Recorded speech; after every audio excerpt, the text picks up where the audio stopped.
మా latest videos కోసం మా ఈ తెలుగు న్యూస్ ఛానల్ సబ్స్క్రైబ్ చేసి గంట సింబల్ యాక్టివేట్ చేసుకోండి. రేపే కార్తీక శుద్ధ ఏకాదశి, పైగా శనివారం. కార్తీక శుద్ధ ఏకాదశికే ప్రబోధిని ఏకాదశి అని, ఉద్దాన ఏకాదశి అని పేర్లు ఉన్నాయి. ఈ కార్తీక ఏకాదశి శనివారంతో కలిసి రావటం చాలా విశేషం, చాలా శుభం. రోజు ఇంట్లోని ఆడవారు గుర్తుపెట్టుకొని ఈ కూర వండితే చాలు లక్ష్మీ నారాయణుల అనుగ్రహం కలుగుతుంది, వద్దన్న ధనం వస్తుంది, కోటి జన్మల పుణ్యం వస్తుంది. ఈరోజు ఎవరైతే ఈ కూరను తింటారో వారికి ఉండే దరిద్రాలన్నీ కూడా పోతాయి, ధన సమస్యలన్నీ కూడా పోతాయి, మీ సంపాదన పెరుగుతుంది. కనుక అందరూ కూడా ఈరోజు ఈ కూరను తినండి. అందరూ ఈరోజు ఈ కూరనే వండండి. అలా ఈరోజు ఈ కూరను వండటం వలన, తినటం వలన విష్ణుమూర్తి అనుగ్రహం లభిస్తుంది, అష్టైశ్వర్యాలు సిద్ధిస్తాయి. మరి ఇంతకీ ఈ ఏకాదశి రోజు ఏ కూరను తినాలి అనే విషయాన్ని ఇప్పుడు మనం ఈ వీడియోలో వివరంగా తెలుసుకుందాము. ఫ్రెండ్స్, మిడిమిడి జ్ఞానం అనేక అనర్థాలకు దారి తీస్తుంది కనుక ఈ వీడియోని పూర్తిగా చూడండి. ముందైతే కామెంట్ బాక్స్లో జై శ్రీమన్నారాయణ అని కామెంట్ చేయండి. అలాగే ఈ వీడియోకి ఒక లైక్ కొట్టి మాకు సపోర్ట్ చేయండి. కార్తీక శుద్ధ ఏకాదశిని ప్రబోధన ఏకాదశి, బృందావన ఏకాదశి అనే పేరుతో పిలుస్తారు. ఆషాఢ శుద్ధ ఏకాదశి రోజున పాలకడిలో యోగనిద్రకు ఉపక్రమించిన శ్రీ మహావిష్ణువు కార్తీక ఏకాదశి రోజునే మేల్కుంటాడని పురాణ కథనం. కార్తీక శుద్ధ ఏకాదశికే బోధన ఏకాదశి, దేవ ప్రబోధిని ఏకాదశి, ఉద్దాన ఏకాదశి అని పేర్లు. తొలి ఏకాదశి రోజున శయనించిన శ్రీ మహావిష్ణువు ఈ ఏకాదశి రోజున యోగనిద్ర నుంచి మేల్కొనే రోజు కాబట్టి ఇది ఉద్దాన ఏకాదశి అయ్యింది. దీనినే హరిబోధిని ఏకాదశి అని కూడా అంటారు. తొలి ఏకాదశి నాడు ప్రారంభమైన చాతుర్మాస్య వ్రతం ఈ ఏకాదశితో ముగుస్తుంది. మహాభారత యుద్ధంలో భీష్ముడు ఈ ఏకాదశి నాడే అస్త్ర సన్యాసం చేసి అంపశయ్య మీద శయనిస్తాడు. యాజ్ఞవల్క మహర్షి ఈ రోజునే జన్మించారు. ఈ రోజున ఉపవాసం ఉండి విష్ణువును పూజించి రాత్రి జాగరణ చేయాలి. మర్నాడు ద్వాదశి గడియలు ఉండగానే విష్ణు పూజ చేసి, పారాయణ చేసి, భోజనం చేసి వ్రతాన్ని ముగించాలి. ఈ ఏకాదశి రోజున చేసే విష్ణు పూజలకు కోటి జన్మల పుణ్య ఫలితాన్ని పొందవచ్చు. కాబట్టి ఈ ఏకాదశి నాడు తప్పకుండా విష్ణుమూర్తిని కానీ, వెంకటేశ్వర స్వామిని కానీ పూజించండి. ఈరోజు పూజ చేసే ఆడవారు తలస్నానం చేసి ఇల్లంతా పసుపు నీళ్లు చల్లుకుని ఇంట్లో స్వామివారికి పూజ చేయాలి. స్వామివారికి అత్యంత ప్రీతికరమైన వాటిల్లో తులసి దళాలు ఒకటి. కాబట్టి మీ పూజ గదిలో ఉన్న స్వామివారి పటం ముందు కొన్ని తులసి దళాలను పెట్టి స్వామివారికి దీపారాధన చేయండి.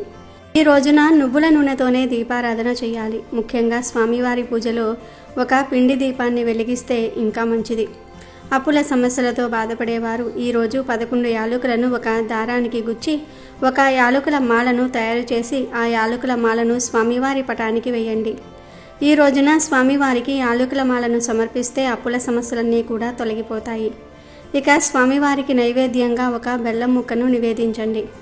ఇంకా ఏకాదశి స్వామివారిని పూజించేటప్పుడు ఓం గోవిందాయ నమః అనే మంత్రాన్ని చదువుతూ పూజ చేయండి. చివరిగా స్వామివారికి హారతి ఇచ్చి నమస్కారం చేసుకోండి. ఈ ఏకాదశి రోజున బ్రహ్మాది దేవతలందరూ విష్ణులోకం చేరుకొని విష్ణు కీర్తనలతో, కర్పూర హారతులతో శ్రీ మహావిష్ణువును మేలుకొలుపుతారు. కాబట్టి ఈ ఏకాదశి రోజున విష్ణు స్వరూపమైన వెంకటేశ్వర స్వామి వారికి హారతి ఇవ్వటం వల్ల అకాల మృత్యు దోషం తొలగిపోతుందని నమ్మకం. ఏకాదశి రోజున పూజ చేసేవాళ్ళు మీ పూజ గదిలో అక్షింతలను పెట్టి పూజ పూర్తయిన తర్వాత ఆ అక్షింతలను మీ పర్సులో పెట్టుకుంటే మీ ఇంట్లో డబ్బు ప్రవాహం పెరుగుతుంది. ఈ విధంగా కార్తీక ఏకాదశి నాడు ఇంట్లో పూజ చేసుకుని సాయంత్రం సమయంలో వెంకటేశ్వర స్వామి వారి ఆలయానికి వెళ్ళి మట్టి ప్రమిదలో నెయ్యి దీపం వెలిగించి స్వామివారిని దర్శించుకోండి. స్వామివారి ఆలయానికి వెళ్ళలేని వాళ్ళు మీ పూజా గదిలోనైనా సరే నెయ్యి దీపం వెలిగించవచ్చు. ఈ విధంగా కార్తీక ఏకాదశి రోజున వెంకటేశ్వర స్వామి వారిని పూజిస్తే కోటి ఏకాదశులకు పూజ చేసిన ఫలితం వస్తుంది. కనుక తప్పనిసరిగా ఈరోజు అందరూ ఇంట్లో పూజ చేసుకోండి. అలాగే ఈ కార్తీక ఏకాదశి నాడు తులసి చెట్టును పూజించిన వారికి కోటి జన్మల పుణ్యఫలం లభిస్తుంది.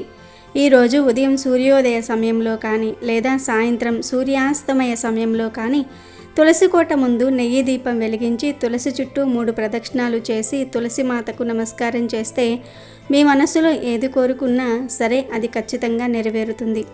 లక్ష్మీదేవి అనుగ్రహంతో మీ ఇల్లంతా ఐశ్వర్యంతో నిండిపోతుంది. అంతేకాదు ఈ ఏకాదశి రోజున శ్రీ మహావిష్ణువు రావి చెట్టులో కొలువై ఉంటాడని భావిస్తూ ఉంటారు. కాబట్టి ఈ ఏకాదశి రోజున రావి చెట్టుకు చెంబుడు నీళ్లు పోసి రావి చెట్టుకు ప్రదక్షిణాలు చేస్తే కోరిన కోరికలన్నీ కూడా నెరవేరుతాయి. అన్నిటికన్నా ముఖ్యంగా ఈ ఏకాదశి నాడు విష్ణు స్వరూపమైన తాబేలు విగ్రహాన్ని మీ ఇంటికి తెచ్చుకొని మీ పూజా గదిలో పెట్టుకుంటే మీ ఇంట్లో ఉన్న డబ్బు కష్టాలన్నీ కూడా తొలగిపోతాయి. విష్ణుదేవుని ఆశీర్వాదంతో విపరీతమైన డబ్బు మీ ఇంటికి వరిస్తుంది. ఈ కార్తీక ఏకాదశి రోజున ఉపవాసం ఉంటే 1000 అశ్వమేధ యాగాలు చేసినంత పుణ్యం లభిస్తుంది. 1,000 ఏకాదశులకు ఉపవాసం ఉన్నంత ఫలితం వస్తుంది. ఏకాదశి రోజున ఉపవాసం ఉన్నవారికి సిరి సంపదలు కలగటంతో పాటు సర్వపాప పరిహారం కలుగుతుంది. కనుక కుదిరిన వారందరూ కూడా ఈరోజు ఉపవాసం ఉండండి. ఉపవాసం ఉండలేని వాళ్ళు సాత్విక ఆహారం తీసుకోవాలి. అంటే పండ్లను కానీ ఉప్పు, కారము, నూనె వంటివి తగ్గించి వండిన ఆహారం కానీ తీసుకోండి. ఉల్లిపాయ మరియు వెల్లుల్లికి వీలైనంత వరకు దూరంగా ఉండాలి.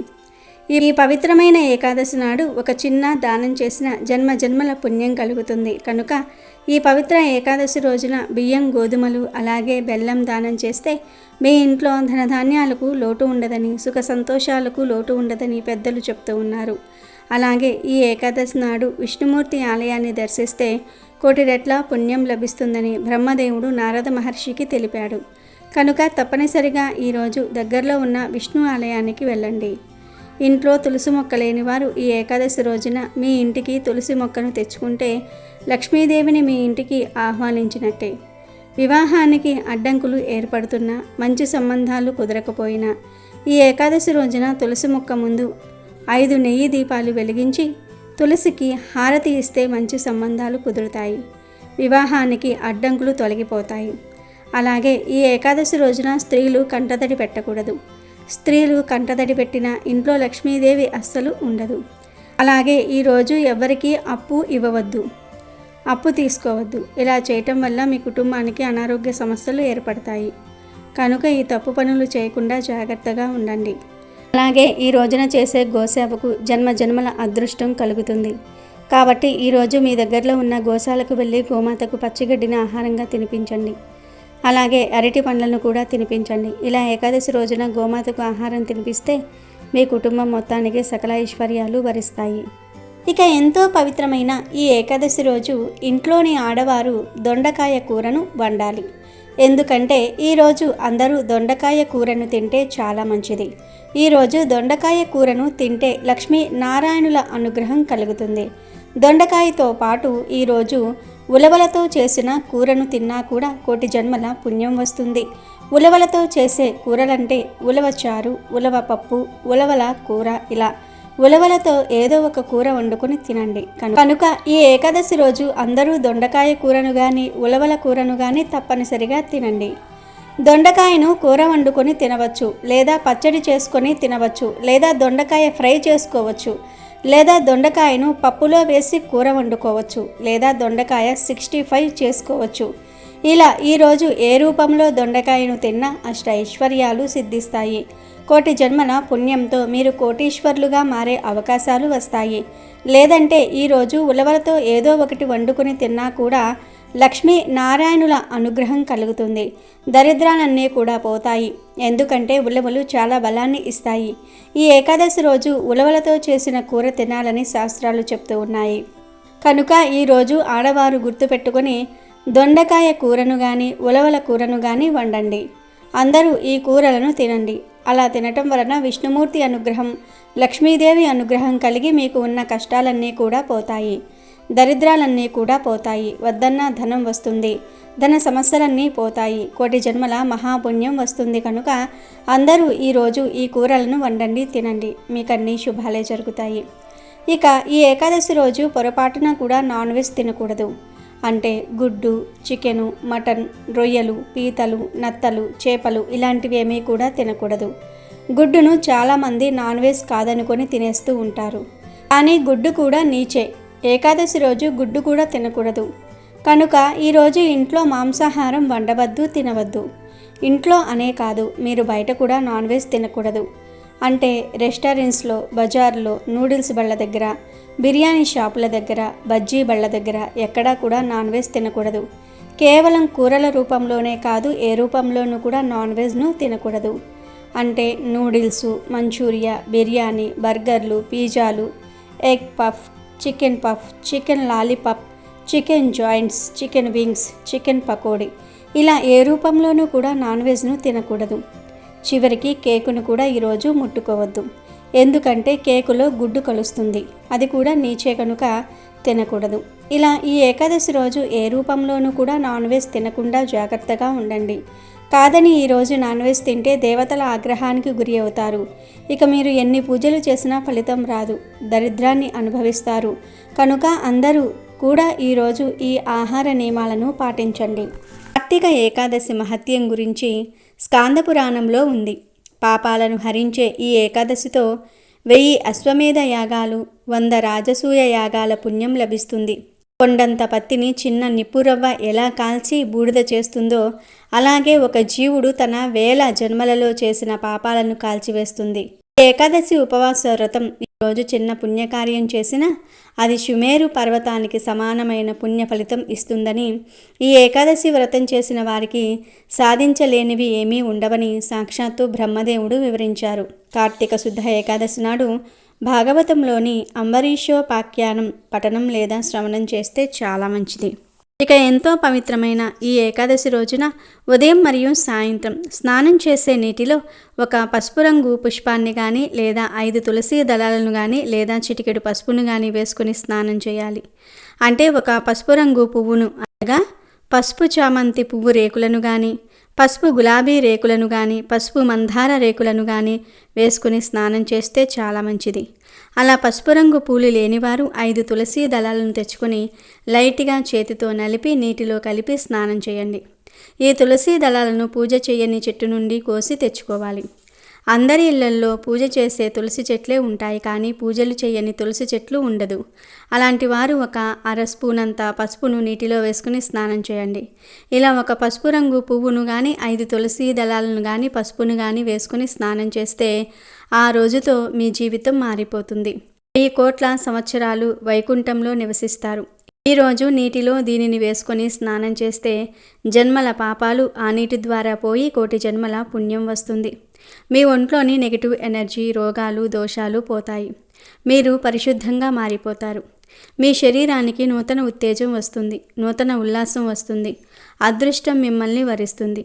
అంతేకాదు ఈ ఏకాదశి రోజు ఇలా స్నానం చేయటం వలన కష్టాలు, దరిద్రాలు, బాధలు అన్నీ కూడా ఆ నీటితోనే కొట్టుకుపోతాయి. పట్టిందల్లా బంగారం అవుతుంది. ఇక మీకు ఏ పని చేసినా ఆ పనిలో విజయాన్ని పొందగలుగుతారు. కనుక కార్తీక ఏకాదశి రోజు అందరూ కూడా ఈ విధంగా స్నానం చేసి శుభ ఫలితాలను పొంది సంతోషంగా జీవించండి. ఈరోజు స్నానం చేసే సమయంలో గంగే చ యమునే చేవ గోదావరి సరస్వతి నర్మదే సింధు కావేరి జలేస్మిన్ సన్నిధం కురు అనే శ్లోకాన్ని చదువుకోవాలి. ఇలా చదివితే సమస్త పుణ్యనదుల్లో స్నానం చేసిన ఫలితం వస్తుంది. ఒకసారి ధర్మరాజు కృష్ణుడితో, శ్రీకృష్ణ పరంధామ, కార్తీక శుక్ల ఏకాదశి పేరు ఏమిటి? ఆ ఏకాదశి మహత్యం తెలుపమని ప్రార్థించాడు. దానికి శ్రీకృష్ణుడు, ధర్మరాజా, బ్రహ్మదేవుడు నారద మహర్షికి వివరించిన ఈ ప్రబోధిని ఏకాదశి గురించి పూర్తిగా చెప్తాను, శ్రద్ధగా విను అని ఇలా చెప్పటం ప్రారంభించాడు. రాజా, కార్తీక మాసంలో శుక్లపక్షంలో వచ్చే ఏకాదశిని ప్రబోధిని ఏకాదశి అంటారు. ఇది ఎంతో పవిత్రమైన రోజు. సమస్త పాపాలను పోగొట్టే పుణ్యదినం. గంగా నదితో పాటు సమస్త పుణ్యతీర్థాలు పోగొట్టే పాపాలన్నిటినీ కూడా ఈ ఒక్కరోజు చేసే ఉపవాసం పోగొడుతుంది. అంతటి శక్తి ఈ ప్రబోధిని ఏకాదశికి ఉంది. ప్రబోధిని ఏకాదశి వచ్చిందంటే గంగా నదితో మరియు ఈ భూమండలంలో ఉన్న సమస్త పుణ్య తీర్థములతో మానవులకు పని లేదని ఆ పుణ్య తీర్థాలే ఒప్పుకుంటాయి. ఈ ఏకాదశి చాలా మహత్తరమైనది అని శ్రీకృష్ణుడు ధర్మరాజుకు వివరించాడు. భగీరథుడు మహా తపస్సు చేసి గంగానదిని ఈ భూమి మీదకు తీసుకువచ్చాడు. అప్పుడు గంగానది, నేను ప్రబోధిని ఏకాదశి రోజు వరకు పాపాలను పోగొడతాను అంటుంది. అంటే ప్రబోధిని ఏకాదశి రోజు ఇక గంగానదితో పని లేదు. ఈరోజు ఆచరించే పుణ్య కార్యాల వలనే మానవుల పాపాలన్నీ కూడా పోతాయని అర్థం. ఏకాదశి రోజున పసుపు రంగు వస్త్రాలను వేసుకుంటే జాతక దోషాలన్నీ కూడా తొలగిపోతాయి. అంతేకాదు ఈ ఏకాదశి రోజున తులసి దళాలను కొయ్యకూడదు. కాబట్టి పూజలో ఉపయోగించే తులసి దళాలను ఒకరోజు ముందుగానే సిద్ధం చేసుకోండి.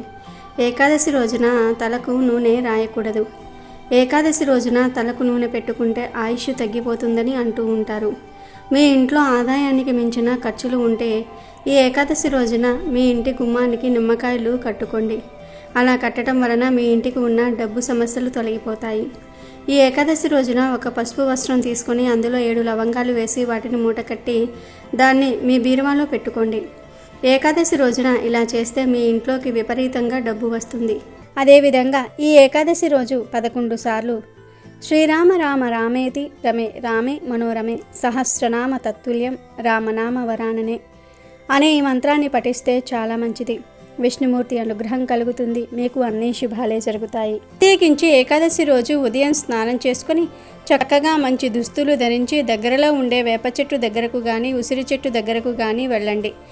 వెళ్ళి ముందు ఆ చెట్టుకు చెంబుడు నీళ్లు సమర్పించండి. తర్వాత వీలు కుదిరితే చెట్టు చుట్టూ 11 ప్రదక్షిణలు చేయండి. అలా ప్రదక్షిణలు చేసిన తర్వాత చెట్టును 11 సార్లు తాకండి. అలా తాకేటప్పుడు మాకు ఉన్న కష్టాలన్నీ పోవాలి, మా ఇంటికి లక్ష్మీదేవి నారాయణుడితో సహా వచ్చి తిష్ట వెయ్యాలి, మాకు ధనలాభం కలగాలని కల్పన చెప్పుకోండి. ఆ తర్వాత కాసేపు ఆ చెట్టు కింద కూర్చోండి. 2 నిమిషాలు కూర్చొని చెట్టు నుండి వచ్చే గాలిని పీల్చండి, ప్రకృతిని ఆస్వాదించండి. ఇలా ఎప్పుడో ఒకసారి అయినా సరే ప్రకృతితో సమయం గడిపితే మనసుకు చాలా ప్రశాంతంగా ఉంటుంది. దాని వలన చాలా రకాల రోగాలు పోతాయి. ముఖ్యంగా ఏకాదశి రోజు వేప చెట్టును లేదా ఉసిరి చెట్టును తాకితే లక్ష్మీదేవి అనుగ్రహం, విష్ణుమూర్తి అనుగ్రహం కలుగుతుంది. చాలా మంచి జరుగుతుంది. ఉసిరి చెట్టును శ్రీ మహావిష్ణువు స్వరూపంగా భావిస్తారు. ఉసిరిక లక్ష్మీదేవికి ఎంతో ఇష్టమైనది. ఈ చెట్టును శ్రీ మహావిష్ణువు రూపంలో ఎక్కువగా ఆరాధిస్తూ ఉంటారు.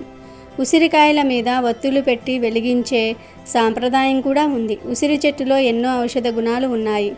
ఆయుర్వేదంలో వాడే ప్రసిద్ధ ఔషధమైన త్రిఫల చూర్ణంలో ఉసిరి పొడి కూడా ఒక భాగం. ఉసిరి చెట్టును పూజిస్తే సమస్త విష్ణు క్షేత్రములయందు విష్ణు పూజ చేసిన ఫలం లభిస్తుంది. ఉసిరి చెట్టు అంటే విష్ణువు ఒక్కడికే కాదు, శివుడికి కూడా చాలా ఇష్టం. పూర్వం శ్రీ లక్ష్మీదేవి భూమిపైకి వచ్చింది. ఆ సమయంలో శివకేశవులను పూజించాలనుకుంది. ఇద్దరిని ఒకే సమయంలో పూజించాలని అనుకుంది. అప్పుడు ఆమె ఉసిరి చెట్టును ఎంచుకుని ఉసిరి చెట్టును పూజించి శివకేశవుల అనుగ్రహాన్ని పొందిందని పురాణాలు చెప్తూ ఉన్నాయి. శివకేశవులు ఉసిరి చెట్టులో నివసిస్తారని ఈ కథ ద్వారా తెలుస్తుంది. అంతేకాదు ఉసిరి చెట్టు దిగువ భాగంలో బ్రహ్మ కూడా ఉంటాడని విశ్వాసము. ఉసిరి చెట్టు క్రింద పురాణ కాలక్షేపం చేస్తే జన్మ జన్మల పాపాలు పోతాయి. అంతేకాదు వేప చెట్టు కూడా ఎంతో విశేషమైనది. హిందూ ధర్మంలో కొన్ని చెట్లు పూజనీయమైన చెట్లుగా, పవిత్రమైన చెట్లుగాను గుర్తించబడ్డాయి. వాటిల్లో వేప చెట్టు కూడా ఒకటి. వేప చెట్టు ఆరోగ్యపరంగా మేలు చేయటమే కాకుండా వాస్తుపరంగానూ అనేక ప్రయోజనాలను చేకూరుస్తుంది. శుభకార్యమైన పండగ అయిన మామిడాకులు ఎంత ముఖ్యంగా అలంకరిస్తామో వాటికి మన సాంప్రదాయంలో ఎంత ప్రాధాన్యత ఉందో అంతే ప్రాముఖ్యత వేప ఆకుకు కూడా ఉంది. వేప చెట్టు చాలా పవిత్రమైనది. వైద్యంలో దీన్ని పాత్ర గురించి కౌటిల్యుడు అర్థశాస్త్రంలో వివరించాడు. మన ప్రాచీన ఆయుర్వేదంలో కూడా వేప గురించి అనేక రుజువులు ఉన్నాయి. భూమి మీద అమృతం చుక్కలు పడితే అది వేప చెట్టుగా మొలిచిందని పురాణాలలో కథలుగా వ్రాశారు. వేప చాలా విధాలుగా పనికి వస్తుంది. వైద్యదేవుడైన ధన్వంతరిగా వేపనే కొలుస్తారు. ఎవరైతే జీవితం మొత్తంలో ఒక్క వేప చెట్టును నాటుతారో వాళ్ళు స్వర్గానికి తిన్నగా చేరుకుంటారని శాస్త్రం చెప్తుంది. కాబట్టి మీరు కూడా రేపు వేప చెట్టును లేదా రాగి ఉసిరి చెట్లను ఏకాదశి రోజు టచ్ చేసి శుభ ఫలితాలను పొందండి. ఈ కలియుగంలో చాలామందికి ఏకాదశి ప్రాముఖ్యత తెలియటం లేదు. ఏకాదశి రోజు రకరకాల తప్పులు చేస్తూ ఉన్నారు. ఏకాదశి అంటే ఏక ప్లస్ దశ అంటే 11 అని అర్థం. 5 జ్ఞానేంద్రియాలు, 5 కర్మేంద్రియాలు, ఒక మనసు, ఈ 11 ఉండబట్టే మన జీవితం ముందుకు నడుస్తుంది. ఈ 11 ఇంద్రియాలను పవిత్రంగా అదుపులో ఉంచుకోవటమే ఏకాదశి. నాలుక, ముక్కు, చెవి, కన్ను, చర్మం ఇవి 5 జ్ఞానేంద్రియాలు. వీటి వలనే మనకు సెన్స్ తెలుస్తుంది. ఏకాదశి రోజు ఈ 5టిని పవిత్రంగా ఉంచుకోవాలి. నాలుకను పవిత్రంగా ఉంచుకోవడానికి మాంసం, మద్యం, తాంబూలం వేసుకోవటం, పరుల తిండిని ఏకాదశి రోజు పక్కన పెట్టేయాలి. అలాగే చెవి, ముక్కు, కన్ను, చర్మం వీటికి సంబంధించి కూడా పవిత్రంగా ఉండాలి. అంటే ఇరుగు పొరుగు వారి మీద చాడీలు వినకుండా, చూడకూడనివి చూడకుండా ఉంటే అప్పుడు ఈ జ్ఞానేంద్రియాలను పవిత్రంగా ఉంచుకున్నట్లు అవుతుంది. అలాగే ఏకాదశి రోజు అసలు అభ్యంగన స్నానం చేయకూడదు. అంటే తలంటు స్నానం చేయకూడదు, ఎందుకంటే అది భోగదాయకం. అలాగే ఏకాదశి రోజు క్షవరం చేయించుకోకూడదు. తల మీద నీళ్లు పోసుకుని స్నానం చేయొచ్చు. మృత్తికా స్నానం చేస్తే ఇంకా మంచిది. మృత్తికా స్నానం అంటే మట్టిని, నువ్వుల పిండిని, ఆవు పేడను ఈ మూడిటిని కలిపి ఒంటికి పట్టించుకొని స్నానం చేస్తే దానిని మృత్తికా స్నానం అంటారు. ఈ 3 పదార్థాలు దివ్యమైన ఔషధ గుణాలను కలిగి ఉంటాయి. ఈ మృత్తికా స్నానం చేసే శరీరానికి చాలా మేలు జరుగుతుంది. వాక్కు, చేతులు, కాలు, మలద్వారం, మూత్రద్వారం ఈ 5 కర్మేంద్రియాలు. ఈ కర్మేంద్రియాలతో కూడా ఎటువంటి తప్పులు చేయకూడదు. అంటే పరులను నిందించకూడదు, బాధ పెట్టకూడదు. పాషాండులతో చర్చలకు, వాదనలకు దిగకండి. అలాగే దశమి రాత్రి నుండి ద్వాదశి రోజు పారణ చేసే వరకు బ్రహ్మచర్యం పాటించాలి. ఇలా ఈ తప్పులు చేయకుండా ఉండగలిగితే గనుక జ్ఞానేంద్రియాలు, కర్మేంద్రియాలు, మనసు ఇవన్నీ పవిత్రంగా ఉంటాయి. ఇది ఏకాదశి చేసే పద్ధతి. దీనితో పాటు ఏకాదశి పూజ చేసుకోవాలి. ఏకాదశి ఉపవాసాన్ని 12 ఏళ్లలోపు పిల్లలు, 65 ఏళ్లు దాటిన వృద్ధులు చేయకూడదు. ఏకాదశిని గృహస్థులు, బ్రహ్మచారులు, సన్యాసులు, వితంతువులు ఎవరైనా సరే చేసుకోవచ్చు. ఏ కులం వారైనా సరే చేసుకోవచ్చు. కాబట్టి ఆరోగ్యపరంగా, ఆధ్యాత్మిక పరంగా ఎన్నో ప్రయోజనాలు అందించే ఏకాదశిని ఎవ్వరూ వదలవద్దు. ఏకాదశిని ఆచరించి శుభ ఫలితాలను పొందండి. విష్ణుమూర్తి అనుగ్రహంతో సంతోషంగా జీవించండి. వీడియో నచ్చితే లైక్ చేయండి, షేర్ చేయండి, బట్ సబ్స్క్రైబ్ చేసుకోవడం మర్చిపోవద్దు.